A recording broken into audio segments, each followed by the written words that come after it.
Hello friends, எல்லாரும் எப்படி இருக்கீங்க? நல்லா இருக்கீங்களா? இன்றைக்கி உங்களுக்காக ஒரு 10 தமிழ் வாக்கியங்கள் கொண்டு வந்திருக்கேன். அதை எப்படி இங்கிலீஷில் சொல்லலான்ட்டு பார்ப்போம். அதற்கு முன்னாடி நம்மளோட சேனலில் இப்போ தான் ஃபஸ்ட் டைம் வீடியோ பார்க்குறீங்க அப்படின்னா மறக்காமல் சப்ஸ்கிரைப் பண்ணிவிட்டு பாருங்கள். இந்த வீடியோவை ஸ்கிப் பண்ணாமல் முழுமையாக பார்த்துட்டு வீடியோ பிடிச்சிருந்தா மட்டும் ஒரு லைக் பண்ணிக்கோங்க. வாங்க வீடியோக்குள்ளே போகலாம். சரியா? இந்த வீடியோ நம்ம நேற்று போட்ட வீடியோவோட ஒரு கண்டினியூவேஷன். அந்த வீடியோக்கான லிங்க்கும் டிஸ்கிரிப்ஷனில் வைக்கிறேன், வேணும்னா செக் பண்ணி பார்த்துக்கோங்க. சரியா?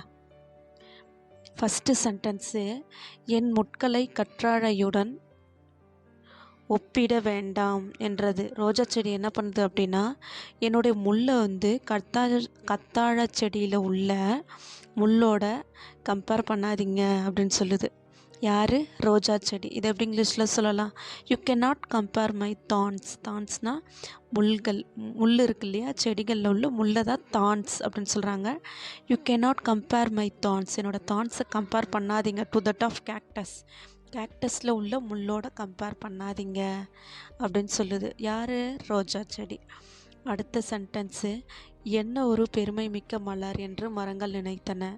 அந்த காட்டில் நிறைய மரங்கள் இருந்துச்சு. அது என்ன பண்ணுச்சு அப்படின்னா, இது எவ்வளோ ஒரு பெருமை வாய்ந்த மலர் அப்படின்னு சொல்லிட்டு எல்லா மரங்களும் நினைக்கிதான். இது எப்படி இங்கிலீஷில் சொல்லலாம்? What a proud flower. Proud அப்படின்னா என்னது? பெருமை வாய்ந்த. ஃப்ளார் அப்படின்னா பூ. ஓகேவா? வாட் அ ப்ரவுட் ஃப்ளவர் அப்படின்னு சொல்லிட்டு தாட் த ட்ரீஸ், அங்கே உள்ள மரங்கள்லாம் நினைக்கிதான். அடுத்த சென்டென்ஸு, ரோஜா கற்றாழையிலிருந்து அதன் வேர்களை நகர்த்த முயன்றது, ஆனால் அது நகர முடியவில்லை. ரோஜா செடி என்ன பண்ணுது அப்படின்னா, கத்தாழை செடியிலேருந்து கொஞ்சம் தன்னுடைய வேரை நகர்த்த நினைக்குது, ஆனால் அதால் முடியல. இது எப்படி இங்கிலீஷில் சொல்லலாம்? அந்த rose try to move it's roots away from the cactus. அதாவது கத்தாழை செடியிலேருந்து தன்னுடைய ரூட்ஸை நகர்த்த நினைக்கிது. யார்? ரோஸ் செடி. But it could not move. But ஆனால் என்ன ஆகுது அப்படின்னா, அந்த வேர்கள் வந்து கொஞ்சம் கூட நகரவே இல்லையா. அடுத்த சென்டென்ஸு, நாட்கள் செல்ல செல்ல சிவப்பு ரோஜா கற்றாழையை பார்த்து இந்த செடி பயனற்றதுன்னு சொல்லுது. ஓகேவா? நாட்கள் செல்ல செல்ல இந்த சிவப்பு ரோஜா என்ன பண்ணுது அப்படின்னா, கத்தாழை செடியை பார்த்து இன்சல்ட் பண்ணுது. என்ன அப்படின்னா, இந்த செடி வந்து ஒரு பயனற்ற செடி அப்படின்னு சொல்லிட்டு இன்சல்ட் பண்ணுறதான். அதை எப்படி இங்கிலீஷில் சொல்லலாம்? ஆஸ் த டேஸ்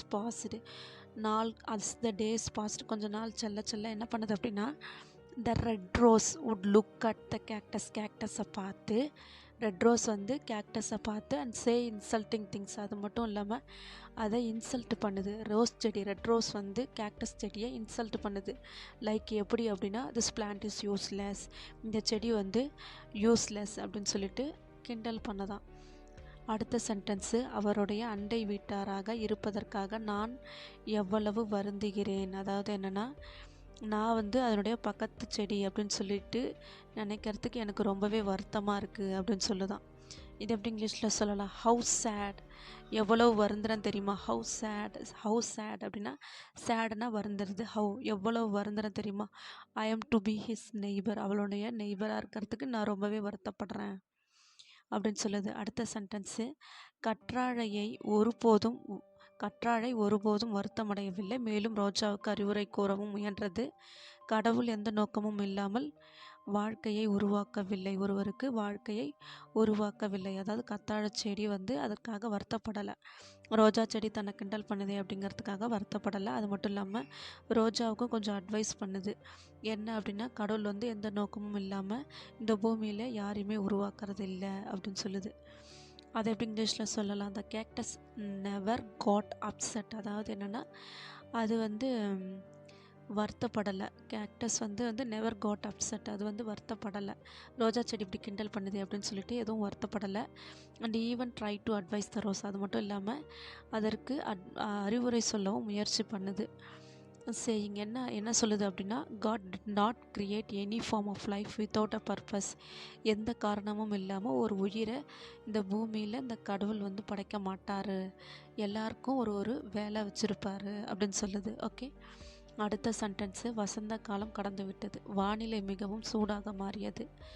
அதாவது என்னென்னா, வசந்த காலம் போயிடுச்சு. வசந்த காலம்னா ஸ்ப்ரிங் டேஸ் போயிடுச்சு. இப்போ வானிலை வந்து இப்போ வந்து எப்படி இருக்கான்? ரொம்ப சூடாக மாறிடுச்சான். இது எப்படி இங்கிலீஷில் சொல்லலாம், ஸ்ப்ரிங் பாஸ்டு, ஸ்ப்ரிங் டேஸ்லாம் பாஸ் ஆகிடுச்சான். அண்டு த வெதர்னா என்னது, இந்த காற்றோட்டம் இருக்கு இல்லையா, அது ரொம்பவே வார்மாக இருக்கான், ஓகேவா, ஹீட்டாக இருக்கான். அடுத்த சென்டென்ஸு, மழை இல்லாததால் வனப்பகுதியில் இயல்பு வாழ்க்கை பாதிக்கப்பட்டது. மழை இல்லாததால் வனப்பகுதி அப்படின்னா என்னென்னா ஃபாரஸ்ட் பகுதியில் நார்மலான வாழ்க்கை என்னப்படுது அப்படின்னா பாதிக்கப்படுது அப்படின்னு இந்த சென்டென்ஸில் சொல்லியிருக்காங்க. இது எப்படி இங்கிலீஷில் சொல்லலாம், life became difficult in the ஃபாரஸ்ட்டில் லைஃப் ரொம்பவே டிஃபிகல்ட்டாக இருக்குது. As there was no rain, மழை இல்லாததால் இந்த காற்றில் வாழ்கிறது அப்படிங்கிறது ரொம்பவே டிஃபிகல்ட்டாக இருக்குது. அடுத்த சென்டென்ஸு, சிவப்பு ரோஜா வாட ஆரம்பித்தது. சிவப்பு ரோஜா என்ன ஆகுது அப்படின்னா வாட ஆரம்பிச்சிருச்சு. த red rose begin to wilt. இந்த ரெட் ரோஸ் என்ன ஆகுது அப்படின்னா வாட ஆரம்பிச்சிருச்சு. வில்ட் அப்படின்னா வாட ஆரம்பிச்சிருச்சுன்னு அர்த்தமா. அடுத்த சென்டென்ஸு, ஒரு நாள் ரோஜா குருவிகள் கற்றாழைக்குள் தங்கள் கொக்குகளை ஒட்டி கொண்டு புத்துணர்ச்சியுடன் பறந்து செல்வதை கண்டது. அதாவது என்னென்னா, கொக்குக்கலை அப்படின்னா தன்னுடைய அழகு இருக்குல்ல, மூக்கும் வாயும் சேர்ந்தாப்புல அழகு இருக்கும் தெரியுமா ஒவ்வொரு குருவிகளுக்கும், அதை அந்த கத்தாழையில் உள்ள நீரை உறிஞ்சி குடிச்சிட்டு ரொம்ப புத்துணர்ச்சியோடு அந்த குருவிகள் வந்து பறந்து போகுதான். கத்தாழையில் நீர் இருக்கு இல்லையா, அதை குடிச்சிட்டு போகுதான். யார், குருவிகள் தங்களுடைய அழகுகளை அந்த கத்தாழை செடியில் மோதி அதில் உள்ள நீரை குடிச்சிட்டு போகுதான். ஓகேவா, இது எப்படி இங்கிலீஷில் சொல்லலாம், ஒன் டே, ஒரு நாள். த ரோஸ் வந்து ஸ்பேரோஸ் அப்படின்னா ஒன்றும் இல்லை, குருவிகள் தான் சொல்லுவாங்க. ஸ்டிக் தயர் பீக்ஸ்னால் தன்னுடைய அழகுகளை அந்த கத்தாழை செடியில் ஒட்டிக்கிட்டு இன்டு த கேக்டஸ், அந்த கேக்டஸில் ஒட்டி, அண்ட் தென் ஃப்ளை அவே. அது மட்டும் இல்லாமல் மேலே பறந்து போயிடுச்சான். ஒரு மாதிரி ரெஃப்ரெஷ்னஸோட பறந்து போச்சான். ரெஃப்ரெஷ்னஸ் அப்படின்னா ஒரு புத்துணர்ச்சியோட பறந்து சென்றுச்சான். அவ்வளோதான்ப்பா இந்த வீடியோ பிடிச்சிருந்துச்சு அப்படின்னா ஒரு லைக் பண்ணிக்கோங்க. அண்டு இதே மாதிரி அடுத்த ஒரு 10 தமிழ் வாக்கியங்களோட நெக்ஸ்ட் வீடியோவில் சந்திப்போம். அதுவரையும் டாட்டா, பாய் பாய்.